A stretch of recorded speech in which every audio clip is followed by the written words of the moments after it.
And now for some closing thoughts on consciousness and ethics to wrap up the whole day on mysteries. The take-home message here is that it is up to us all to get this right. I hope you'll agree with me that today's content is, well, challenging. We have a lot of work to do. Whether we're talking about consciousness in artificial beings, or building ethical AI that is safe, responsible, fair, and moral, or being ethical about what we create when we create artificial systems, there are truly no easy answers and a lot of potential consequences. In the consciousness realm, there's some serious consequences of making mistakes. For example, what if we make a type 1 error, where we attribute consciousness to an artificial system that is not, in fact, conscious? This is actually a very big danger. Humans really tend to anthropomorphize. We over-attribute human-like mental states to non-human systems in general. This means we're at risk of wrongly prioritizing the perceived interests of artificial intelligence when really we should be working to improve the lives of humans and non-human animals. It also might be the case that if we attribute consciousness to artificial intelligence on weak grounds, stronger arguments for it being conscious later might fall on deaf ears. People might argue, if some attributions are weak, then all of them are weak by definition. It also might be the case that if we judge some AI to be conscious, we should feel like we want to treat it differently, for example, training it in different ways that are nicer to it. This might conflict with work to ensure that AI is developed in ways that actually benefit society. And finally, there is potential for interference with valuable human relationships.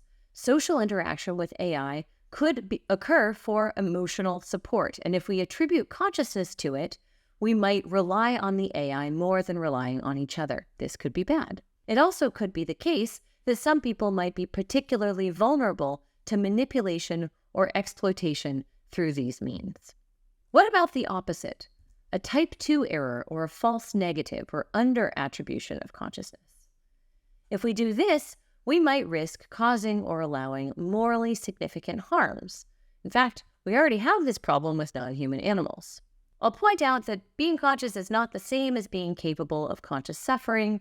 It's at least conceptually possible that there could be conscious systems that have no valenced or effective conscious experiences. That is, they have no experiences that feel good or bad to them. And Josh Shepard went through this a little bit in his lecture on moral status.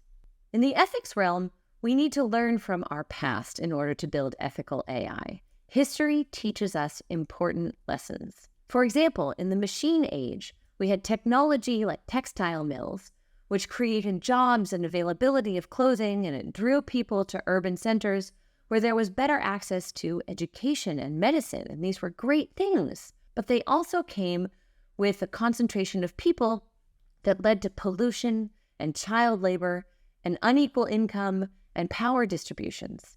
We also can see from history the better living through chemistry era, which gave us understanding of the periodic table, which led then to leaded gasoline and freon-powered refrigeration and aerosols. This meant that cars were more accessible, food could be stored for longer, and hairspray, which is pretty great. This was an age of prosperity and medical access and leisure as a result. But we also see that this brought lead poisoning and atmospheric or ozone layer destruction. So we should learn from these lessons. It's hard to predict future harms, and we as human beings have trouble maximizing good for all when we could instead maximize financial or social gains for some. We're also pretty bad at waiting for rewards. We really don't like delayed rewards. And working on AI is pretty fun. It's pretty engaging. It's why you're here. We just have to be careful that it's not so fun that we end up overlooking these potential dangers. In fact, the more successful we are at building neuro AI, the more tools will be available for manipulating people. So let's think about how different neurotechnologies could be used to manipulate people. For example, how neural data might be collected or sold or aggregated by data brokers, or if neurotechnology is pursued by a company that's already got a lot of other data on you, or if neurotechnology is used on children or adolescents specifically. What we need to do is prioritize building self-regulating moral AI. We can also prioritize regulation and organizational practices and education and democratic technologies. And this will lead us to deepening our understanding of how AI works, so we can better direct it towards good rather than harm. And this actually might help us understand ourselves better too, our intelligence and our consciousness. And now you are an important part of the conversation for consciousness in AI and the ethics of neuro AI and beyond. Thank you for being here and for taking this journey with us through the mysteries of neuro AI.